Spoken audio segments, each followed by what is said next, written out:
what's going on? Ryan here with Intersection Records, and I just left the movie theater seeing the new Bruce Springsteen biopic, Deliver Me From Nowhere.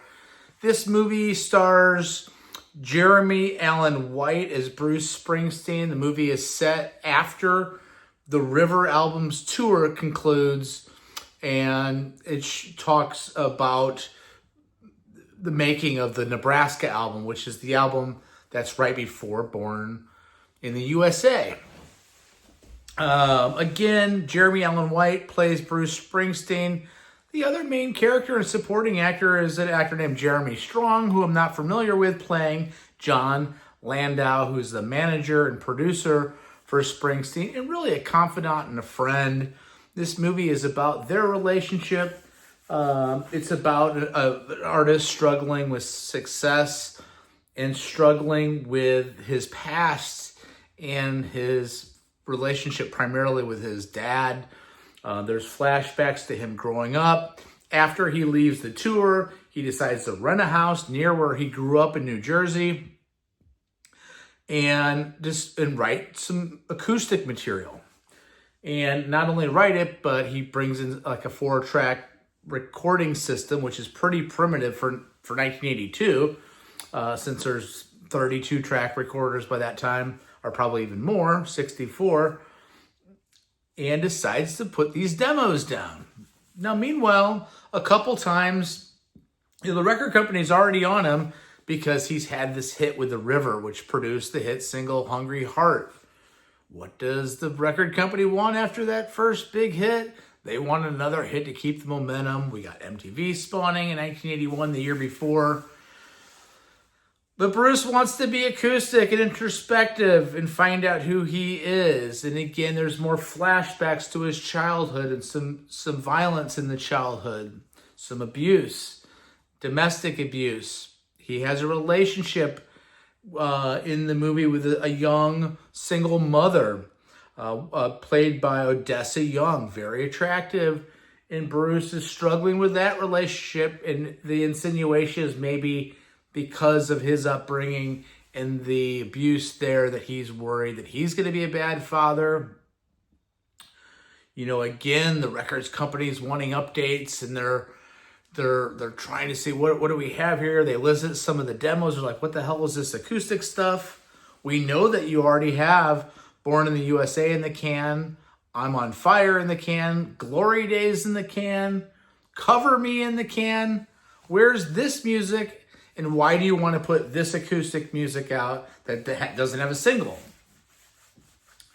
My problem with the movie is it's a little long, and we keep going back to this. So, you know, I just want to have my vision type of thing, and you know, I just want to release the original cassette recordings type of thing. The movie clocks in at about 2 hours. Maybe you could trim 20 minutes off. We get the point. You don't need to explain it to us that he doesn't want to put a commercial album out. And that's what he does. He puts Nebraska out.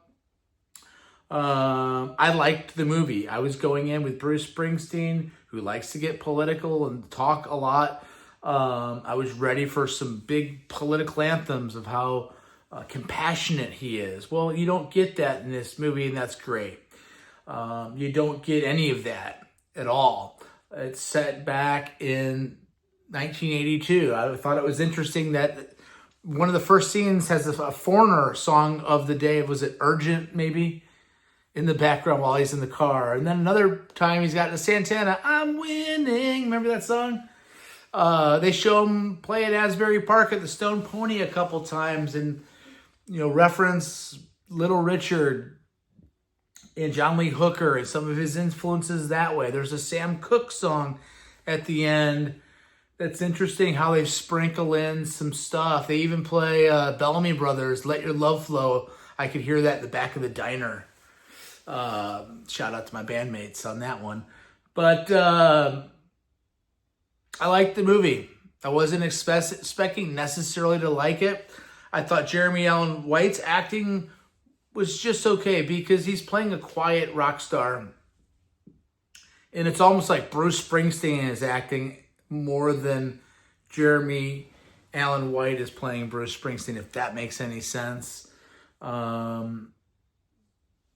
think that there's a little bit of that, Springsteen's depressed in the movie, and can I feel sorry for you because you're so popular and so famous that you're depressed because of your life, and you're so talented that you have all these great songs that are pop rock royalty that you would end up releasing on Born in the USA, but you don't want to release that because you're so talented that you have this other batch material. There's a little bit of that in there. But overall, this is a 7.5 out of 10 movie. I liked it quite a bit. I think it's a cool part of his career to focus on. And it does deal with some heavy stuff that in the end proves why he did the movie. And did make me definitely think about, relationships with my own father who's passed away. And makes you think about some relationship stuff, which is good. That's what a movie should do, should make you think. And also celebrate great music. Take a look at my channel. We only talk about great music on Intersection Records every day. I recommend the movie. Go see the movie Springsteen, Deliver Me From Nowhere. Peace out. See ya.